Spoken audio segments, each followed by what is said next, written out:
flaws is I work too much. Like, I can go all day. I literally just had this conversation yesterday. I can go all day. Like, Josh, when do you sleep? I'm like, between the hours of 10 and 3. Now I sleep. Now, Right. I think we talked about this. Now, Yeah. I do rest. Don't get it twisted. I rest every day. But I'm telling you, when in those 18 hours, 17, 18 hours a day, it's on. Like, It's I'm on. But now that COVID has came, I flipped that switch a little bit where I've taken more time in the morning to rest. Like, I've needed to rest. Like, I've used this time to rest. I truly have.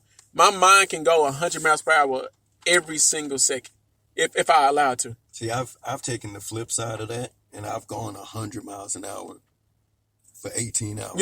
But that's the flip side. And the business is doing, and that's one of the reasons the business is doing well, right? Because Agreed. I have a process, right? And that's perfectly fine. Like, I that's fine. Yeah, yeah. Oh yeah, Yeah. No. I'm saying, you know how some people, I don't like, you know how social media feed this a lot of people like you can't do one or the other. You can't do both. You can totally do both. Like, it feed this lot like you got to go all in. Yo, so or you got to take. You know, that's just not how. That's not reality. I tried doing everything on one side, all business. I tried it. Mm-hmm. Burnout. It's not happening, man. You're gonna be, exhausted on all facets, mentally, spiritually, physically. Especially if you got a family. Like, if you have a family, it's a whole, man. It's like whole different. Ooh. Yeah. So you got that pulling from you, man. Yeah. Look. So yeah. So back to the routine part. We kind of we catching up. Okay. But no, that's cool. It's cool. Back to the routine part. So really, truly, like, set that time to get up. I just now really embrace this. Now, I will say this. I've always said what I'm about to say next, but I never really took the time to look at the processes behind it. In order to start building this routine, you have to build discipline. Yeah. Now, discipline can be built multiple different ways. But this next tip I'm going to give you is something that I learned recently that has really helped me build my discipline up so my routine can be more succinct. Yeah. Whenever you have that urge to do something that you know is not going to feed your day well, when you have that urge or desire to do something that's going to get you off track, wait 10 minutes. Wait 10 minutes to do that thing? Okay, so let's say, for instance, I want to, my goal is to lose weight. Yeah. Give me an example. Yeah. Well, instead of me eating healthy food all day, I get an urge to get this big piece of chocolate cake. Yeah. Before I go and feed that urge, wait 10 minutes. Wait 10 minutes. Allowing yourself time to think about that thing. To not even think about it, but to help yourself deter, because most times people's behavior is dictated by them feeding their urges. Yeah, impulse. Impulse. Pain isn't always a good indicator of a good way to deter you from doing that. Yeah. Some pain and pleasure, but the one thing, if you wait those 10 minutes and learn how to delay gratification, you can build the discipline up in your personal life or your routine, so you can learn how to have what's called delayed gratification. Exactly. So you're not saying deny yourself the cake at all. You're literally saying, hey, if you're gonna gratify yourself, just wait 10 minutes. I'm saying, and two things will happen. Number one, you may not go get that cake after 10 minutes. Right. That's number one. I'm saying that's number one. Number two, the second thing that happens is you also help yourself build that delayed gratification. So you're doing two things simultaneously. Yeah. Where if you wait those 10 minutes, you may say, you know what, that cake really wasn't important. Yeah. It wasn't important enough for me to want to have it. Or you might be, so focused on what you was doing in the first place. So let's take it to the social media aspect. If you have a business and you know one of your biggest pitfalls is checking your phone on social media, if you got this urge, when you get the urge to check when you find yourself picking up your phone to look at social media, wait 10 minutes before you look at it. Yeah.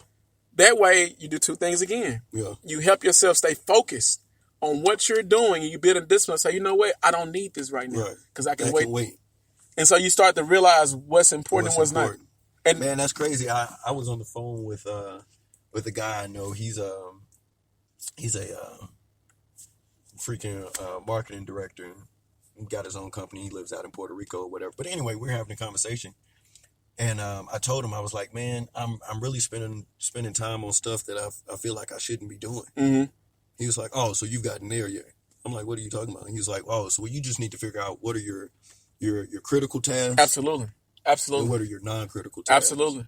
Right. Man, bro, keep going. I'm Yeah. in full agreement only because I went through that process. Yeah. Like my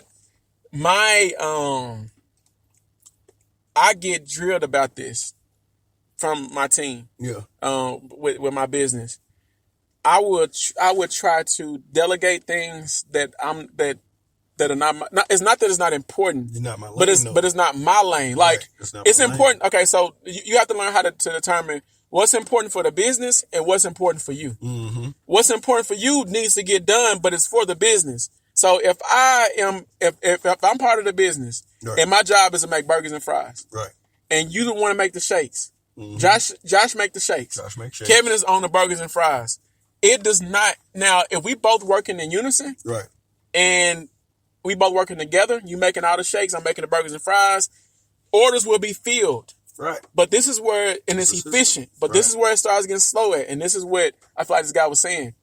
If Kevin is making the burgers, fries, and shakes, and Josh is over there just sitting there looking at me make the burgers, fries, and shakes, Right. and he know how to do it, I need to be enough in my business to say, hey, Josh, keep making your shakes, bro. Yeah. I don't need to make shakes. I don't need to make shakes. I need to make burgers and fries. You make the shakes. Right. I need to focus on what is important for me to get done. That way, Exactly. if it gets the stuff in the business done. Exactly. So- yeah, that makes sense.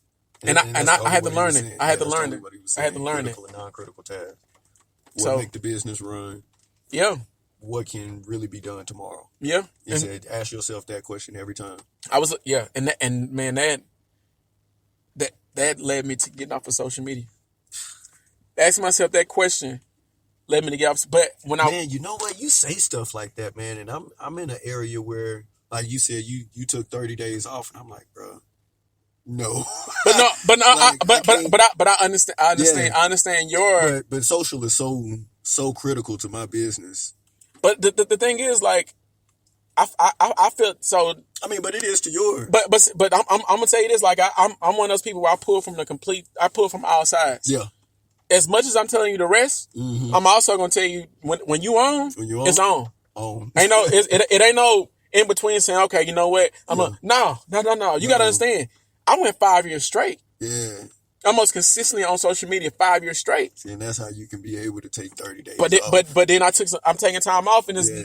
it's not that I'm not dedicated to the business, but you also have to make decisions for your business that's going to give you longevity. Yeah. And there's no way to have longevity and legacy if you burnt that out. Exactly. But back to the routine. So take those 10 minutes. Josh made a great point too, critical, but really, really use that time. Like, so get it, delayed gratification, and then go from there to build that discipline up. Routines, I'm going to give you one last third thing, and then I'll be done with like really setting routine, because I gave you number one, make sure you have that time that you get up every day and do it consistently on time. Number two, build up the discipline to stick to your schedule and your goals, and whatever you write down, stick to it. And number three, your follow-up. Like, are you following up with yourself to see if what you didn't finish today, you can do tomorrow, part of your routine? Back to Josh would say, critical testing, like your follow-up with yourself every day is important to prepare you for the next day. Like, I know yesterday what I have to do today. Yeah. I know today what I have to do for tomorrow. For tomorrow. Right. I don't wait until tomorrow to start planning tomorrow. You know what that remind me of? I made a video, the Asia method. Yeah. Assess, strategize, implement, assess. That last assess is so Gotta do it again. critical. Have to. Because you don't know if the plan is working. You have to be truthful with yourself. You have to be truthful with yourself. And then sometimes I look at the end of the week too. Like, I'll be like, did I get everything done this week that was supposed to? Like, I assess. You have to build in those assessments, and it helps you with your routine. Yeah. Because it holds you accountable to the routine. Yeah. But all those things are important to really, really get you going. If you've been struggling with getting up and get going, start tomorrow by whatever. And this is the other thing, and I'm gonna give you this last tip. Stop procrastinating. So I don't know if that was your point. no, it is. I'm saying, It's part of it. Last and final point. It's part of it. I told you earlier to give yourself delayed gratification. If it's something you got an urge to do, wait 10 minutes. If it's something that has to be done, it's a critical task, do it for 5 minutes. Mm-hmm. Tell yourself mentally, like, I'm only going to do this for 5 minutes. Yeah. Watch that 5 minutes turn to 10. 10. Then that 10 turn to 20. And then eventually you be like, dang, I've been. Yeah. But say, you know what? If you look to work out and you want to have a healthier life, do it for 5. Like, do 5 minutes of push-ups. Yeah. Or do 5 minutes of cardio. And it'll bleed over. Same thing with doing a task. Mm-hmm. If you know that task got to get done, do it for 5 minutes. Yeah. Dang. That's all I got for the personal side, man. Like, build that routine up. Take care of yourself. That's the personal side. You got the business. Like, what can somebody do for their business? During this time, working on your business, guy. Ooh, number one, get your finances together. Man, listen. Please. Yo, Kev, they extended the tax deadline. How long do we have? July 15th. July 15th. People, it's April 23rd, 22nd. Man, I'm going to tell you like this. I read in a book, The Lean Startup by Eric Ries. Mm-hmm. He came at it with a philosophy saying that too many times entrepreneurs will come at our business with the mindset of really, or we'll assess our business to how well we're doing, or how much product we're moving, or how many cookies we're selling or whatever. And Eric said that you should come at it as an accountant, right? Nothing. Those are all vanity metrics, right? Mm-hmm. Some people might look at my page and say, "Oh, damn, LandCorp has 1,400 followers. You only been around for a year, yada yada." Well, damn, they must be big. Yeah. Nah, fam. no. I just get social. That's it.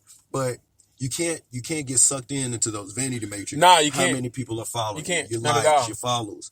No. I look at so I hear, like, what you're saying is the end results.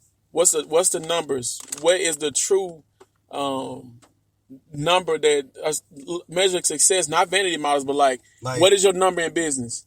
Exactly, how much revenue did you have coming in? How much income? Like, how much cash flow? When we talk about being 100 with yourself, do a balance spreadsheet. Yeah. Do some P&L, profit and loss statements. Yeah. Like do those. Do P&Ls. Like, do 30, 60, 90. Do all those different things for your business. I'm gonna tell you right now, Josh. Like, that's an area that I have to improve upon. Even though I do taxes, and I'm real big on tax savings. Like, I can teach you how to save on taxes like nobody else. But on the flip side of that, I had to have an accountant. Yeah. Start looking and say, Kevin, you most of your money that's going out, like most of the money you making, you spending back into the business. So what are you taking out for yourself? Yeah. Like, at the end of certain seasons, I'd be like, dang, I didn't make a lot, but my business grew. Right. But the bottom line, the bottom dollar. Yeah. So you have to be honest with yourself. See, and that's a good problem. Imagine having a bad problem. Like, if you can't manage, working for $12 an hour, you living check to check to check to check, you making $1,000 a day not gonna fix that. No, it's gonna make it worse. It's gonna make it worse. Your habits dictates what you're gonna do with your spending. Again, like your habits will dictate your spending. Why you have to focus on self first. Period. Spending habits. That's like a real. And I had to eat that. I had to eat that myself because I had it bad swiping the business card when I'm out at meals with clients. I'm always paying. Yep. I had it bad. Like I had it bad just spending on my business. Like, I'm not a wasteful person. Right. But I will put money in my business. And now that I'm being more intentional about really seeing what you do with the finances. Yeah. Now I'm like, oh, this is where the business is improving. Exactly. Like, this first year, I'm so excited because in the business, I'm able to see I was honest with myself. So now I'm saying, I'm like, oh, I made some money this year. You gotta be exactly. Exactly. So yeah. Exactly, man. Gotta be 100. Number two thing that you can do while you're in the house working on your business. Whatever area that you're lacking, if you're lacking in financial literacy, if you're lacking in social media marketing, if you're lacking in SEO, or if you're lacking in logistics, whatever, take a course in it. Yeah, man. Josh, man, I was talking to a group of men yesterday. And I told them, I said, this is the best time if you ever want to get in a college course, God, the best time to take these courses, you can get micro credentials. Micro credentials